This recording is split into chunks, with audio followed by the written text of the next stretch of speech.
Good afternoon, boys and girls. Happy Easter. I hope you're having a wonderful day today. And I just came on to do a story for you. And I've been talking about this story. And so I wanted to be able to read it to you real quick, and you can hear it whenever you would like. It is called The Tale of Peter Rabbit. And the author, that's the person who wrote the words to our story, is Beatrix Potter. Some of you may know this, or you may have seen the movie of Peter Rabbit. All right, and before I start, I tried to decorate this upstairs room a little. I don't know if you can see, but I did put up some little colored eggs lights, and they're next to our flowers that we planted the other day, our seeds, and I noticed I need to water them. But I can't sit over there because it's too dark. So, all right, here we go. If you look at the title, or if you look at the cover page, what do you think Peter Rabbit is enjoying eating? Oh, he likes those carrots, doesn't he? Okay.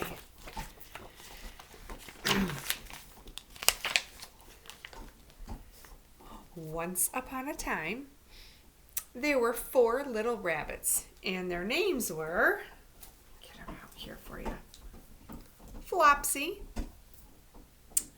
and Mopsy, Cottontail, and Peter. There he is. Oops, his arm's out of his blue coat. Fix that up, Peter. Okay. They lived with their mommy. I'll just show you. There's Mama. She has a dress on. They lived with their mom in a sandbank underneath the root of a very big fir tree. Now, my dears, said Mrs. Rabbit one morning, you may go into the fields or down the lane, but don't go into Mr. McGregor's garden. Now run along and don't get into mischief. I'm going out. Boys and girls, do you know what mischief means? It means trouble. Then old Mrs. Rabbit took a basket and her umbrella, and she went through the woods to the baker's. She bought some brown bread and some buns.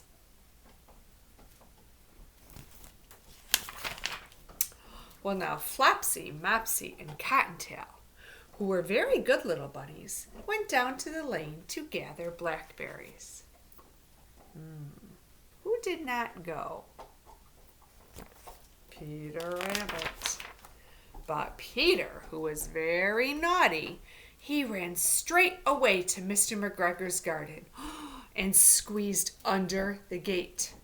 First he ate some lettuce, and then some French beans, and then he ate some radishes, and then, feeling kind of sick, he went to look for some parsley. Remember, bunnies are herbivores. They only like vegetables, right? And plants. Uh-oh. But around the end of a cucumber frame, who should he meet? But Mr. McGregor. Mr. McGregor was on his hands and knees planting young cabbages, but he jumped up and ran after Peter, waving a rake and calling out, "Stop, thief!" Peter was dreadfully frightened. He rushed all over the garden, for he had forgotten the way back to the gate. Oh, no. Can you see Mr. McGregor in the back, holding up his rake? Oh, Peter Rabbit lost one of his shoes among the cabbages, and the other shoe among the potatoes. After losing them, he ran on 4 legs and went faster, so that he might have gotten away if he had not, unfortunately, run into a gooseberry net and got cut by the large buttons on his jacket. It was a blue jacket with brass buttons, quite new, and brass is kind of like a shiny gold. Peter gave himself up for lost, and he shed big tears. But his tears were overheard and his cries by some friendly sparrows, which are birds, and they begged him to try to free himself. He's caught in the net. How is he going to get out of that net? Let's see. Mr. McGregor found a sieve, which he intended to put on top of Peter. But Peter wiggled out just in time, leaving his new jacket behind him. A sieve is kind of like, it's this little round circle, and it has wire in it and holes, so things can go through. Kind of like if you play in the sand table or in the sandbox and you have those little round toys and the sand can go through the holes. Bigger things get caught in it. Peter rushed into the tool shed and jumped into a watering can. It would have been a beautiful thing to hide in if it had not had so much water in it. Mr. McGregor was quite sure that Peter was somewhere in the tool shed. Perhaps hidden underneath a flower pot. He began to turn them over carefully, looking under each flower pot. Boys and girls, do you think Peter's safe? Suddenly, Peter had a tickle in his nose and he sneezed. Achoo! Uh-oh. What's going to happen? Mr. McGregor was after him in no time. He tried to catch Peter, who jumped out of a window, upsetting or turning over 3 plants. The window was too small for Mr. McGregor, and he was tired of running after Peter. He went back to his work. Peter sat down to rest. He was out of breath and trembling. Do you know what trembling means? It means he was shaking. He was scared. He was trembling with fright, and he had no idea which way to go. He was lost. Also, he was very damp from sitting in that can. Damp means wet. After a time, he began to wander about, going lippity-lippity, not very fast, and looking around. No. Is that Peter ever going to find his way out? Oh. He found a door in a wall, but it was locked, and there was no room for a fat little rabbit to squeeze underneath. An old mouse was running in and out of the stone doorstep, carrying peas and beans to her family in the woods. Peter asked her the way to the gate, but she had such a large pea in her mouth she couldn't answer. She only shook her head at him. Peter began to cry.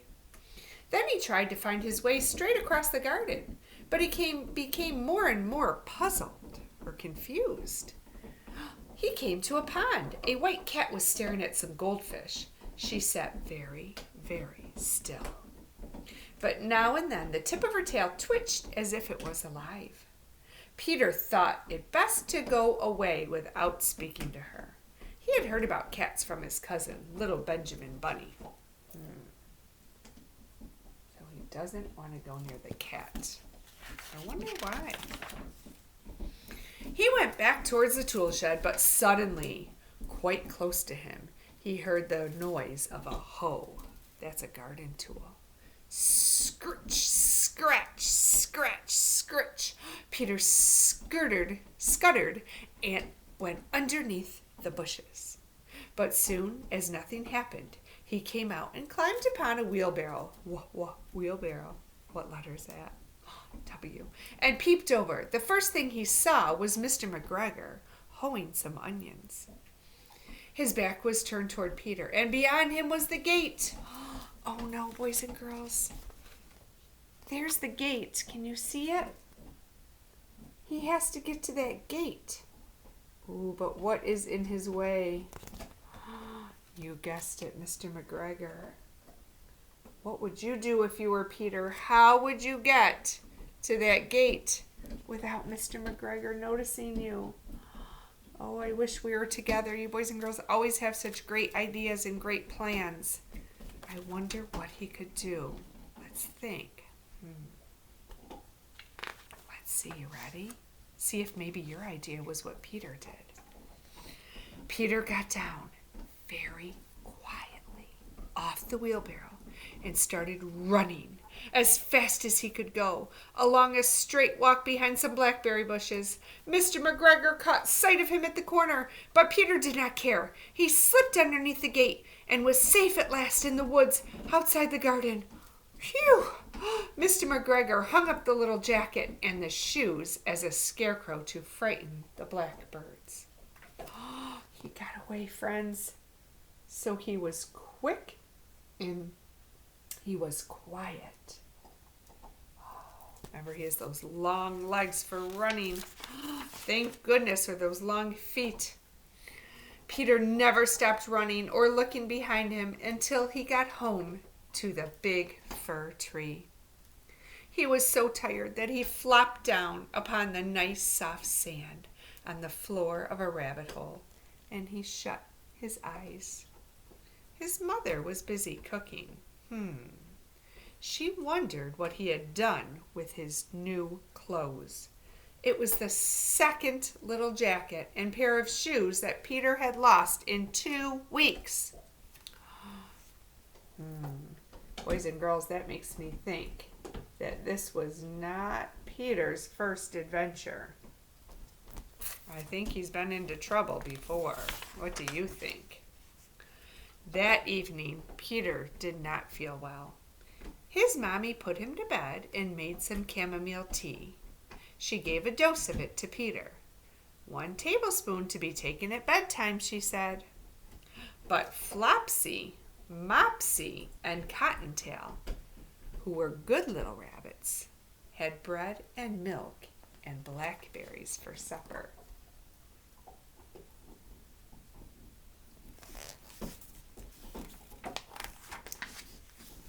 The end. Give a whisper. Give a shout. This story is all told out.